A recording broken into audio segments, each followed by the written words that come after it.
Welcome to Second Wind with Joyce Buford, a program for and about women. Joyce Buford is a certified coach and motivational speaker who has a passion for helping women who need a second wind. She is the author of the Amazon bestseller, Effortless Happiness, How to Find Your Voice and Finally Ask for What You Really Want. She studied directly with her mentor, Jack Canfield, and is a fully certified coach in his program. Also, she has served as an assistant in his training programs. Through her study with many prestigious coaches and mentors, she has created a powerful program that has positively impacted thousands of people. On today's program, Joyce and her guests will help you to get your second win. Now here's your host, Joyce Buford. Welcome! I love every Tuesday that we get to do our recording for the week. It's really fun to connect with you, to know you're out there, and that we're going to have some time to share some really good stuff. Today is kind of a teaching day. You know, those happen every once in a while, and I particularly enjoy them because I love to teach and to share and to speak and to do a podcast. And so anyway, we're going to be talking about just what we've kind of gone through over the last 35 days here in the United States. I know for some parts of the world it's gone on much longer than that. And you are recovering, we hope. But we are talking about the challenges in COVID-19, the crisis that has actually happened to all of us. I can't believe that I can't tell you the last time, and I should have researched this, when something would affect the entire world. Yes, we know global warming is affecting the world, but never. And it's brought some very serious thinking on our parts, on our government's parts, and our management, just to keep us alive, to keep us healthy, to know how to regain some balance in our world. But even as bad as we have felt this virus as it crept across the globe, keeping us, almost immobilizing us to certain degrees, there is always something that we can take away from a crisis like this. So I wanted to look at those areas that we can really look at today. You know, it's been a great awakening for the world because through this shutting down of our businesses and our cars and just a lot of the chaos that we have taken as normal life, we have seen the earth heal in many ways. We've seen pollution disappear over major countries and cities. I remember being in LA many years ago. I'd say at least 20. And it was the first time I was there, and I was shocked at the pollution. Then you could not really see the sky. And I saw the very same thing happen on a trip to India, where I went there and you couldn't see the sky. I'd never seen pollution so bad.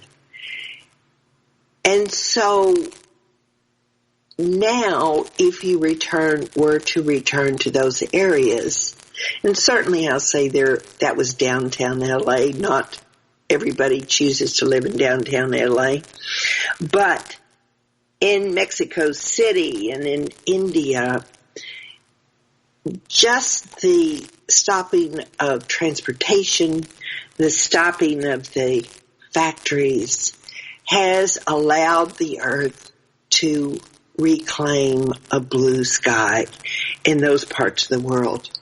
We've actually seen our wildlife become more active, and even sometimes they just trotted right up the city streets. So it's kind of a reawakening of the earth, of what's possible if we take seriously what the effects of our living how it has resulted in our everyday life. So the crisis does have some good things that would come out on the other side. Now, certainly if you are one of those families that have been touched by the COVID-19, a loved one has had it or has recovered from it, or maybe did not recover from it, then it has been a harrowing experience, a sad time. And of course, it will take you a little longer to recover from the effects of COVID. But I do want us to look at some of the things that we must look at as being a positive thing that has resulted from COVID-19.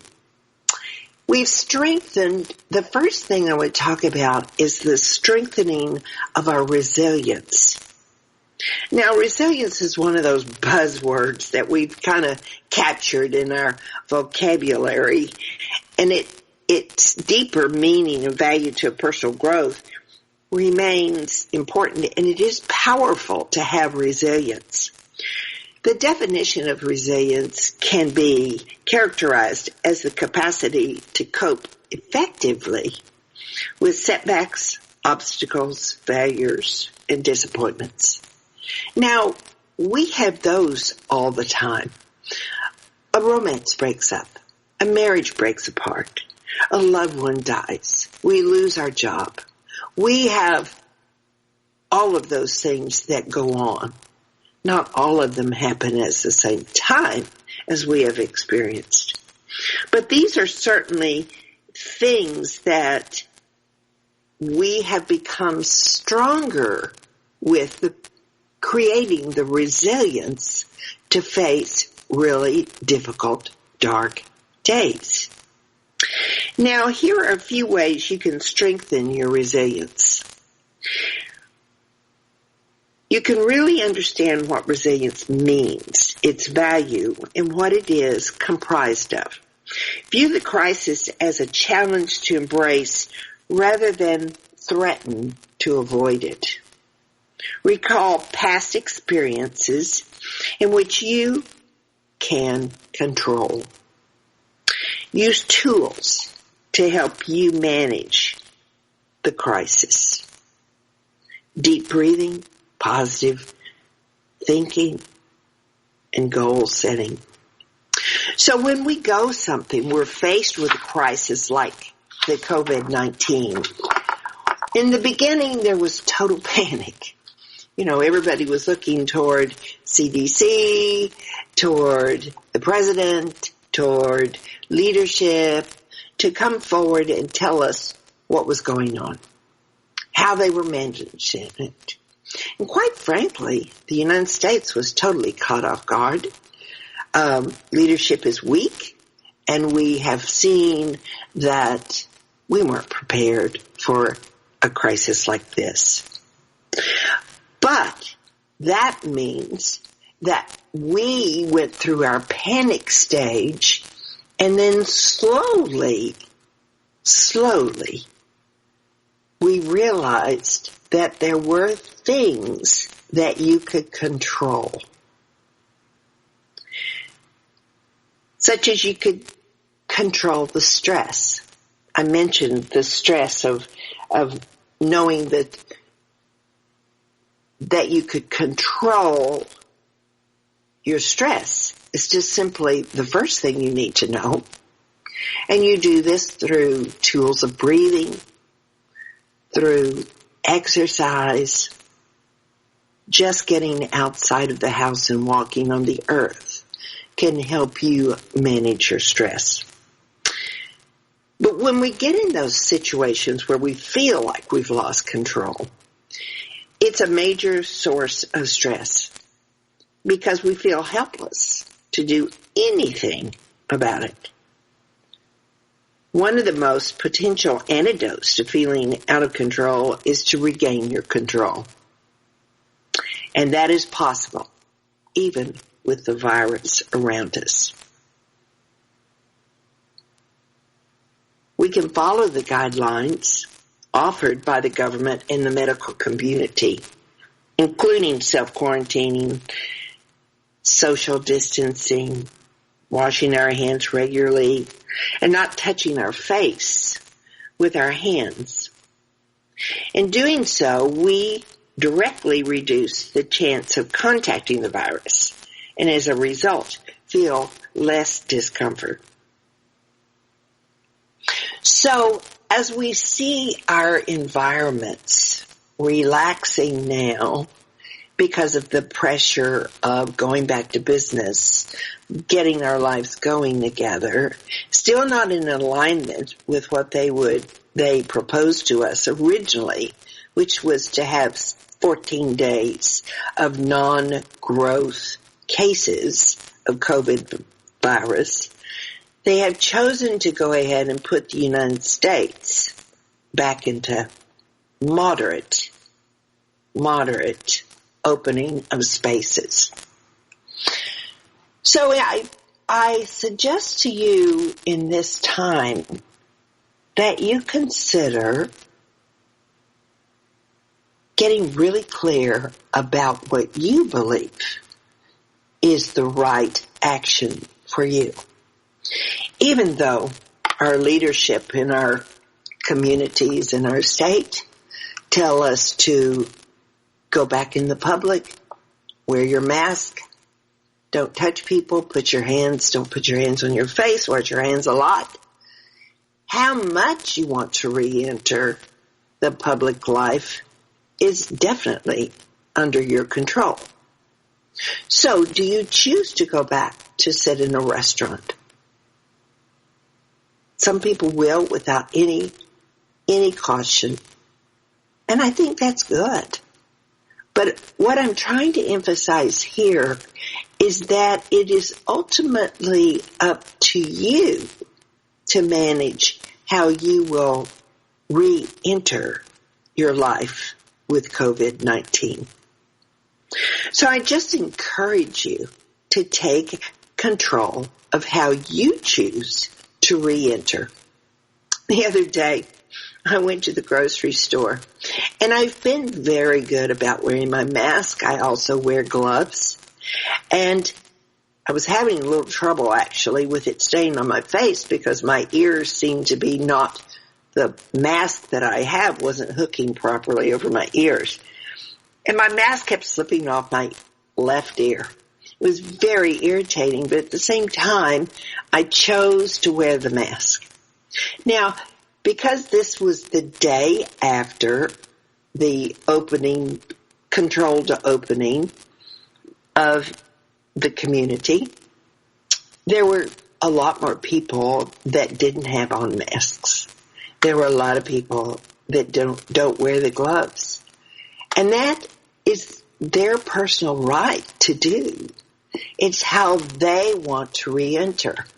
But what we can almost take on is that because we see it happening in others, we take it on as that's the way we'll do it too. I encourage you to be your own monitor and maybe remember the 14 days of no growth in COVID cases. Do your own moderating. I'm having trouble with that word. In other words, take care of yourself and introduce yourself on your time schedule. Now, number 2 would be to master your stress. Now, COVID-19 has really stressed the entire world out. Because again, it's because of losing that control, or what we thought was control, over our environment. So the stress is caused by the change of our daily routines. That adds stress. Concerns about our risk of health, which are still there. Worry about the financial impact on our lives, certainly families have been devastated by the lack of work, by the closing of offices, by the necessity to change our environment. And for those families, I do feel deep empathy for the struggle that they are going through. But there was also another thing that was going on that was affecting some families, and that was a gas war with Russia and Saudi Arabia, which really did lower our gas prices here. That, for those families that were really struggling, perhaps was a benefit. But then at the same time, there are those families and individuals that work in the oil industry that were totally affected in having a job. Tons of people work in that industry, particularly here in Texas, and we could see that that was also affecting. I know there are those people that have the companies, own the companies. They're not as affected as the person on the ground that does the actual day-to-day work. So, what I want you to realize is that the stress of all of this was taken away. One of the coping mechanisms that we have for handling our stress was, even taken away from us, and that's when we couldn't go out to dinner to relieve some of the frustration because of the exposure. And we couldn't gather with friends, needing some form of communication with our neighbors and our friends. But everybody has experienced that. And I think some very clever ways have come up in being able to handle that challenge. Normally we would go to the movie. I love going to the movie, buying my box of popcorn and sitting down, chowing down and having a great time. I feel so removed from the stress. I de-stress through that activity. I love going to concerts. That was taken from us. Or even getting outside as much as we would like. Thank goodness I live sort of in a country environment. And so it's easier for us to get out and de-stress than it is for somebody that lives in the city. When they live in the city, there is no neighborhood to relax in. Now, stress takes an immediate and a toll on us physically and psychologically. It compromises your immune system, and it creates physical tension. Triggers like negative thinking will be thrown into action, and all of a sudden we see the bleak and the dark and the what ifs. It generates unpleasant emotions, and then it causes doubt, worry, and fear. And it was mandated almost, really always at a request, but that we were strongly encouraged to do social isolation, which is one of those phases of depression, So we have to think about those couples versus the families. How did all those people get on? We haven't been with our loved ones that much in a long time. Day in, day out, mothers, children, fathers. And so there was a lot of stress that was probably generated just simply by the solution of self-isolation. Then there was the audience of the people that live alone. Isolation for them is not a new thing, but it is certainly a difficult thing if you don't have your outlets, such as card games, gathering with friends, going out to dinner, having your loved ones over. All of this contributes to adding stress.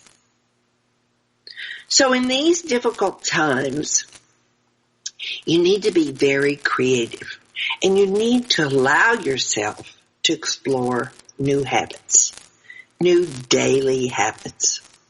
So here are some suggestions that I'm sure you have put into practice by now, since we are going on 35 days of being in our safe home situation. But you can still exercise. That can be done in or out of the house. Certainly meditation can be done anywhere.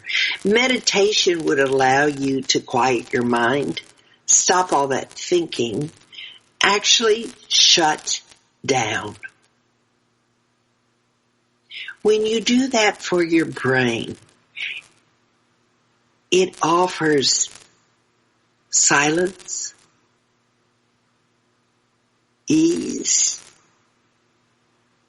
You can even ask questions, and your brain can offer answers. Your subconscious brain can answer and your questions.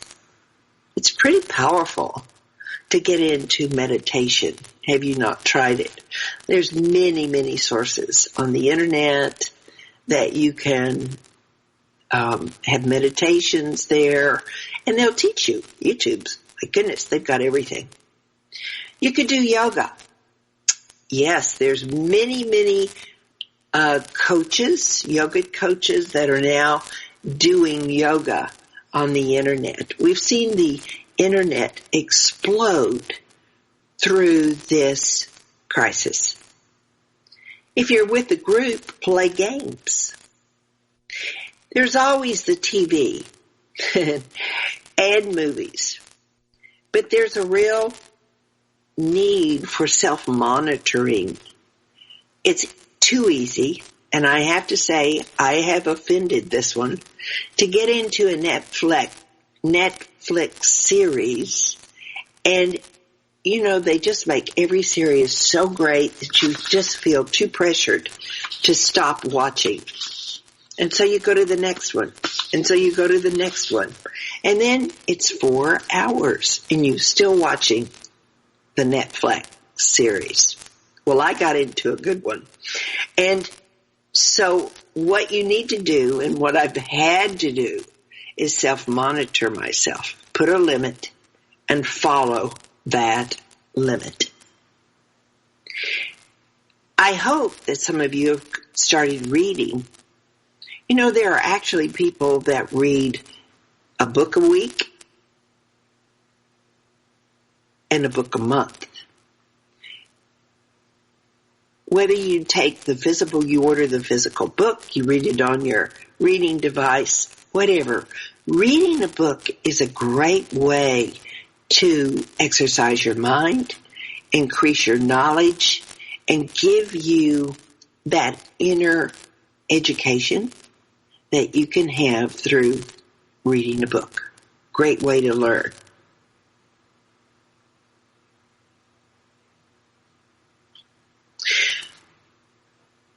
We need to reach out to our families through Skype, which is what we're using today to get this podcast recorded. FaceTime. I FaceTime with several people.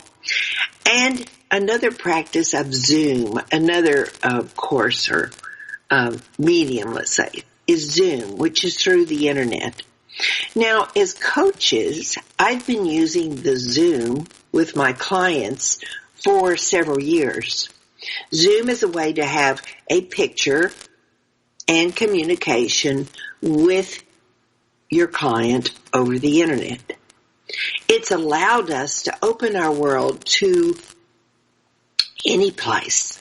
We can travel, we can visit anyone from England to all over the world to just down the street if we need to.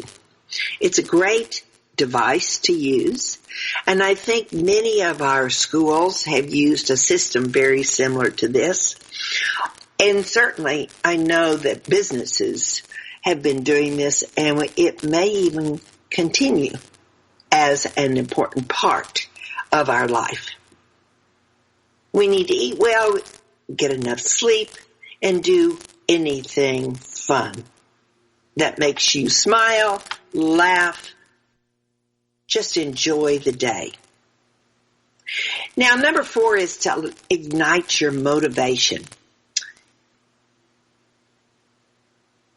It's really important that when we get into these situations that instead of curling up in bed, watching too much TV, or going out to eat ice cream every night, which will certainly add on the calories, that it's important that we move ourselves into action, but that action would motivate us. One of the best medicines for dealing with crisis is to take action, any action. It can be related to school, work, hobbies, home, helping others. Instead of just hanging around and feeling sorry for ourselves, we take action, a plan. Just put one thing on your day that you're going to take action on that day. Identify the areas of your life that you want to change. Set a goal. Set one thing you're going to change about that. And then make it happen. Commit to yourself to take action in pursuit of a step toward something you want to create, something you want to complete, something you want to better you. So we are going to go to a short break, but when we come back, we're going to finish there are 2 other things that I think we need to talk about, giving you steps to move you through this COVID-19. So go get a cup of coffee, come back. We will be talking about being grateful and seeking support. So tell me what you would like to do. I wish we had one-on-one conversations sometimes. Wouldn't that be great? Where you could actually ask me questions. I think I should work on that. But when we come back, we're going to be working out some suggestions, and I'm going to offer a game plan. So look forward to talking with you in the second half. Transformational coach, motivational speaker, and author Joyce Buford returns after this short break.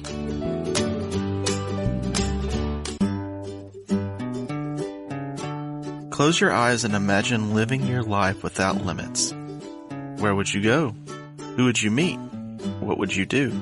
During an Uncover Your Hidden Genius session, you will discover what's keeping you from living your life with purpose, passion, and fulfillment of your potential. You'll get a clear vision of the steps you need to take to uncover your hidden genius so that you can live a life without limits.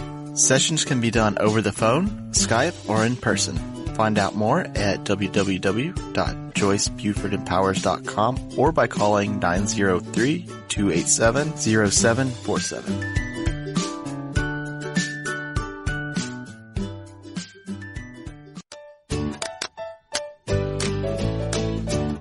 Welcome back to this segment of Second Wind. Joyce Buford, the author of Effortless Happiness, continues in this segment to share insights that will help you live a life of greater purpose and filled with happiness. Now here's our host, author and coach, Joyce Buford. We're here today, and I have been talking about the good things that come out of a crisis like this. COVID-19 certainly did throw us for a loop when we went into panic mode. But on the other side, which we're not totally on the other side of this horrible disease, but the virus, the crisis, but we are moving through it. So I think there's great things to learn from any time that you go through such a major life change as this has been to not only us, but to the world. I couldn't quite put my hands around how the mother, as I was being affected here in the United States, in Tyler, Texas, there was a mother in Italy that was being affected very similar. There was a mother in Africa that was being emotionally, we were experiencing the same emotion. Isn't that unbelievable? Spain, China, all of us were united by the same emotion that we all felt. So interesting, so unbelievable that this would happen, and you were here to live through this time. This is a very humbling time, I think, for a lot of people. But in the first half, we talked about strengthening your resilience, and that's the ability to go through major obstacles, which I'd certainly put the COVID-19 in. Then we also talked about, number 2 was focusing on what we can control. There's a lot we can control in our world. Then the mastering your stress, that's one of the big things. And there are tools that you need to be using that help you manage your stress, because stress is nothing but trouble. It affects you physically and mentally, and that makes us grouchy, unhappy, sad, full of fear, self-doubt, emotionally stressed, negative loop thinking, and then the list goes on. So it's worth doing the stress. It's worth addressing it, because when you keep that under control, life can sort of balance out, and you can begin to think of, okay, the next action I'm going to take, move me into motivation. If I take an action, a positive action, then we feel better about ourselves.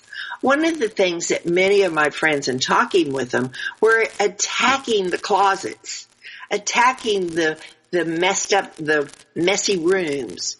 They were getting rid of their clutter. When you have clutter in your life, it affects you mentally. It stresses you. Underneath, it limits you. It sends negative message about what a slob you are. These are things you need to get rid of. So that was affirmative action. So we'll be talking about some of those as we move on. We have 2 more that I want to go through, and that is to be grateful. There is so much to be grateful for experiencing this. Grateful that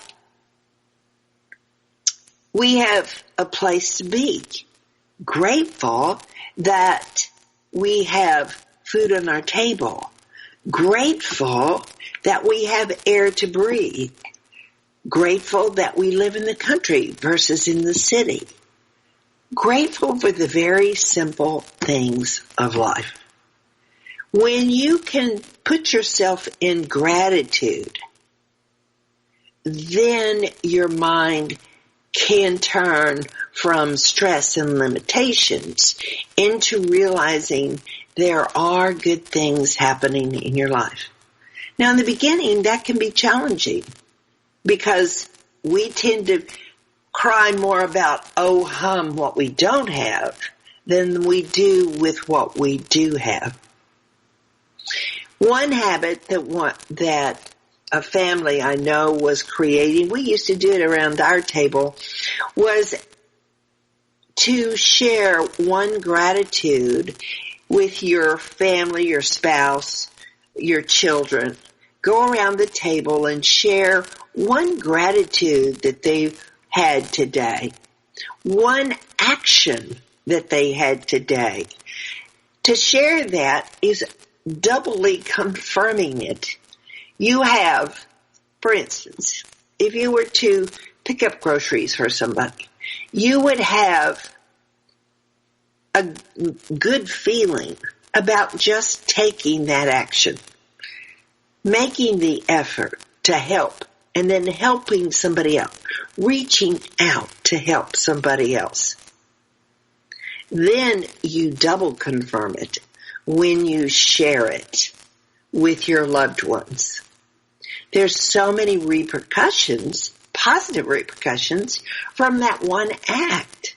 It took you from negative, fear, doubt, moved you into a positive mindset, knowing that you had done something good. You'd, one, taken action, done something good for somebody else that possibly could not have picked up her groceries. his groceries, and then by restating it to your loved ones, you've confirmed it.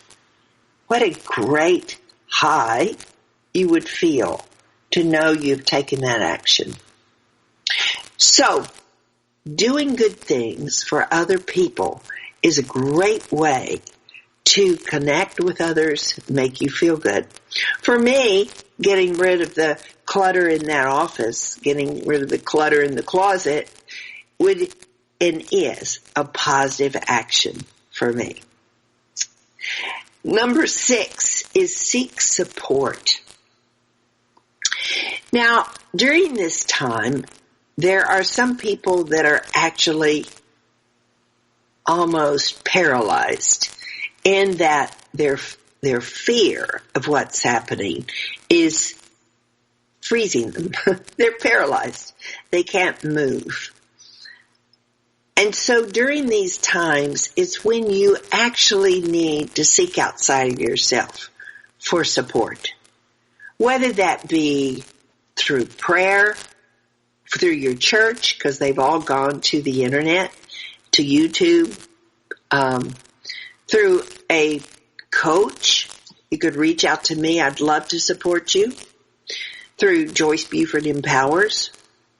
You can reach out to a psychologist, another coach, somebody else that gives you support, that shows you love. These are the things that we need to be aware that in a time of such stress, such major, we will never see this happen again, hopefully. And it hasn't happened in many, many, many, many years. So that it's so big that it's really can be quite paralyzing. I wouldn't say that's anything negative about you. It just says some people handle stress better than others. So when these things happen, it's very important that you give yourself time to reach out. But maybe you can reach out to your friends. Finding that family, friend, classmate, or work colleagues that you can share some of your discomfort with. But not to the point where it becomes what do you call those? Pity party? We don't want to stay into pity. Poor pity me. I have to be here by myself. Poor me, poor me. You need to be with those optimistic friends that say, have you tried this? Or call me anytime. I'm willing to help you. So stay away from those people that you know all they can do is talk about the negative. They're not your friend. And by all means, you need to take control of that relationship. So expressing your emotions to others and encourage them to be open about their feelings is a step in helping you take back your life, let some of that frustration out, anything that will be helpful, but avoiding, please, that person that allows you to stay in the negative, self-looping stress that some people live in constantly. So if we can go back and look at, these are some of the things that we can take out of the crisis. We can walk away with from this crisis. We can walk away that we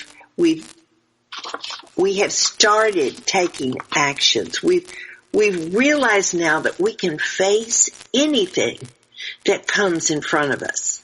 It can be on a daily basis, a loss of a loved one, divorce, change of job.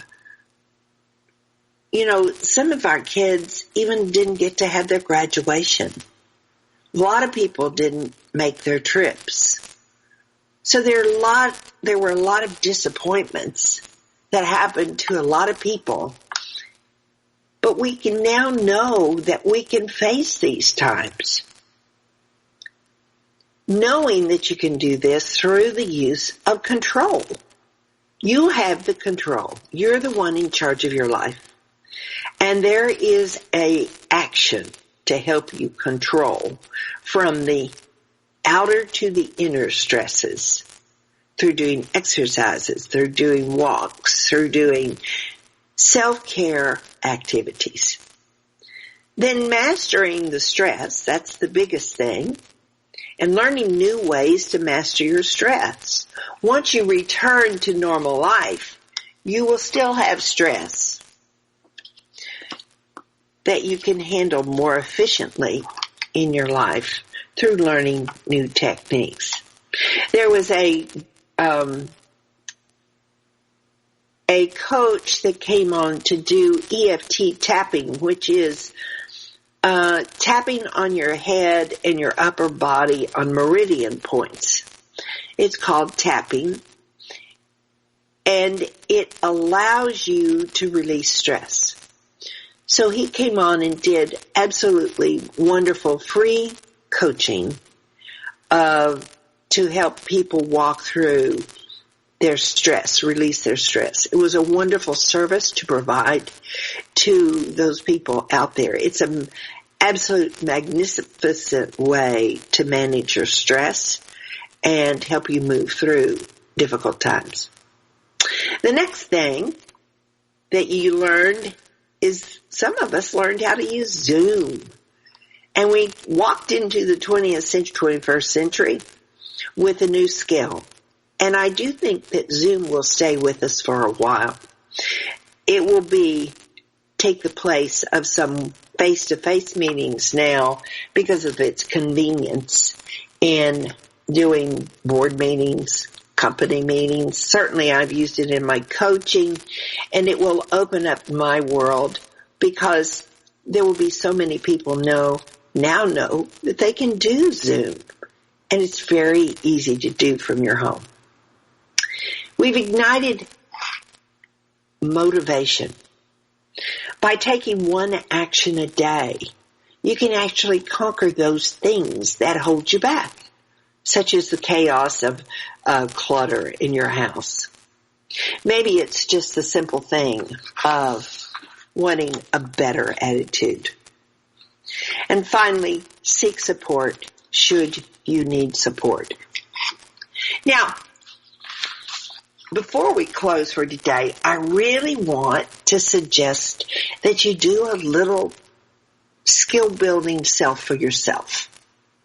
And that's a little homework. So one of the things I would suggest is that you take a piece of paper and you make a list of what you've accomplished during your whole stay-at-home staycation. Let's call it a staycation. So over the last 35 days that we have been here in Texas under stay-at-home, what have you accomplished? Did you read a book? Did you make your bed? Did you start walking again? How about the garden? Did you work on your garden? Clean up the yard? For me, I actually got out there and accomplished cleaning all of my patio furniture and making that a pleasant spot. One of the things, as you've made this list, some of the things will have stressed you. You would have kind of, I've got to do this. This has got to be done. So they don't all make you happy. They just give you satisfaction to look back that you did do them. And that's important. It's a win. And we all need wins. But we have a lot of control over our wins. All that you need to do is take action on something to know that you have the power to win every day. Make a meal for your family. That's a win. In this day and time where everybody orders their food out, to actually cook a meal for your loved ones is an awesome gift. To actually sit around the table and have a conversation is an unbelievable rarity in many families today. We become we're fast food junkies, and we've lost some of our family traditions. So maybe rebuilding some of those. But as you look at that list, I want you to look at, circle the ones that actually made you happy, and they filled you with such pleasure. I can set a table, and it gives me so much joy and pleasure because of the creativity element of it. I really, really can get into my nurturing mode. So what are those habits that really feed your spirit? Did you read a book? Exercise? Take a walk? How about ride a bicycle? I saw so many people that started riding bicycles in our neighborhood. I think that's awesome.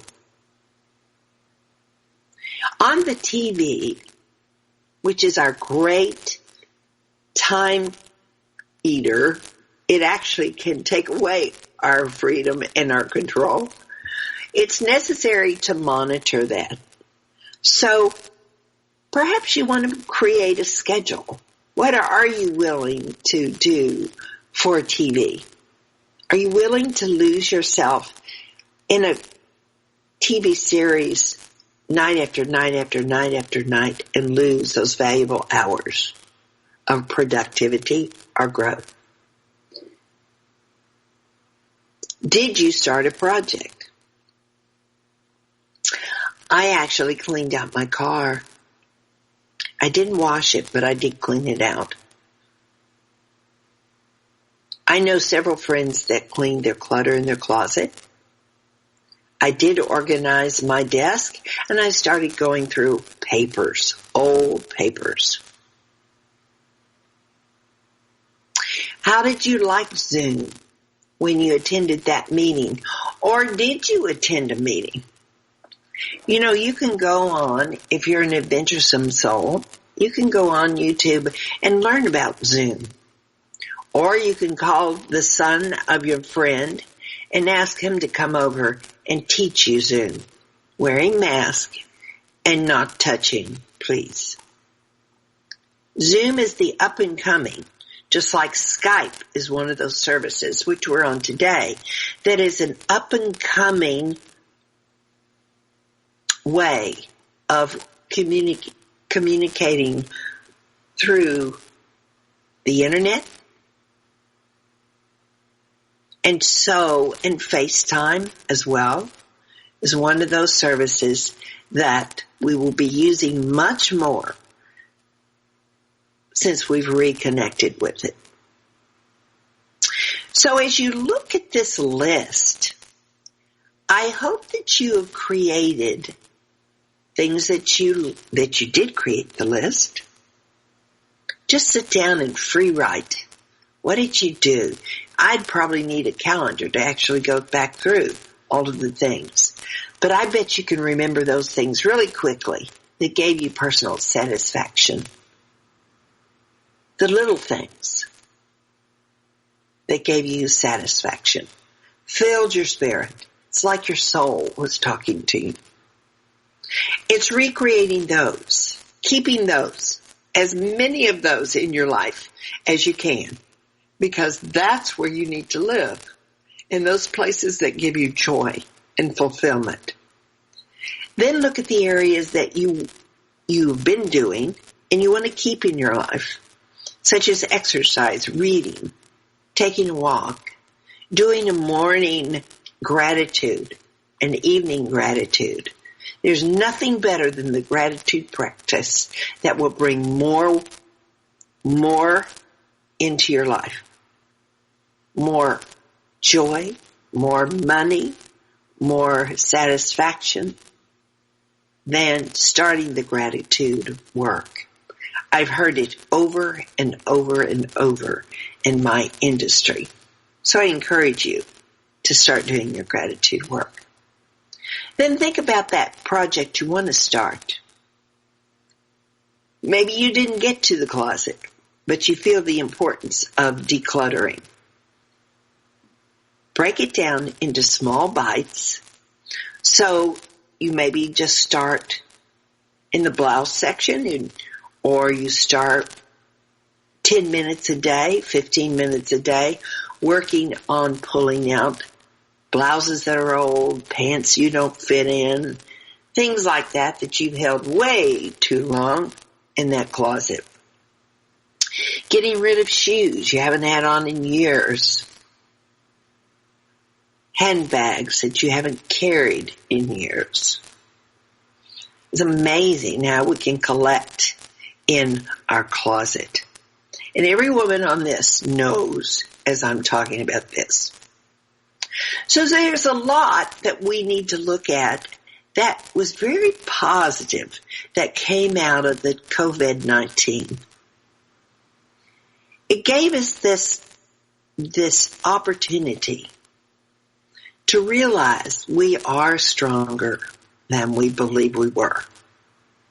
To realize we can, through the control that we all have, we can change the way we live.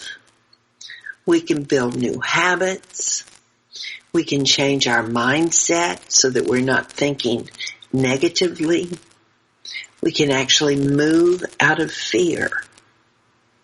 And you know, fear is false emotions appearing real. That's why it has the power to stop us, to hold us into what we call a loop of fear that we replay. You've probably been replaying the same fear for years. By addressing those and realizing that you have the control to change your mind and your mindset, that can eliminate the fear that you have. Fear is not entirely supposed to always go away. It does have, just like the COVID-19 crisis, it has some good things about it. The good thing about fear is that it allows you, it forces you to stay on the edge. You want some fear because you're much more alert. You're much more into the moment. And with a little bit of fear, you can actually step up and produce an even better results. So the fear is not always there to stop you. Think about it's there to excite you. There to excite you about what you're doing. Actually, you might not even be doing it if it didn't excite you. So a little bit of fear is a good thing. Actually, many times we allow it to stop us, saying, I can't go there, when you really, really can.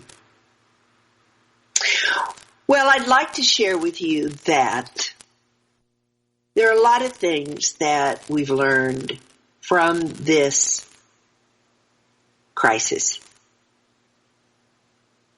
Some we will take away, and they will have changed us forever. But I can tell you, this world has changed. Many things will never go back to the way it was just 3 months ago. And for that, we need to take time to grieve some of that. Anytime there's a major change in our life, you will need to do a little grieving. And grieving is very healthy. It allows you to appreciate what was there. It allows you to get angry because it's gone. It allows you the time to move on. And soon, after you've completed the 5 stages of grief, you can go into peace and acceptance. and move forward. Well, I see by the clock it's the top of the hour. And so now it's time to put the books away and return to our normal schedule. But I'm so glad that you've taken the time to stay with me. I did learn over the break that we do have a way to communicate, so maybe we'll put that into practice one of these days. So thank you for being here. Please do your homework. Just think of it as play work. Do that so that you can better understand and take advantage of what we have learned, the positive things through COVID, how it benefited us by reintroducing some wonderful things into our life. Thank you again for being here. I hope that this week you will go out there and make it one of the best, because every week is a gift.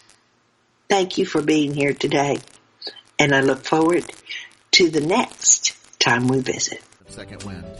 Through the Joyce Buford Empowerment System, women are receiving the support they need through their transitions and are able to reclaim their true purpose with confidence. They receive the tools they need to map out new lives. You can find out more about her coaching services at JoyceBufordEmpowers.com.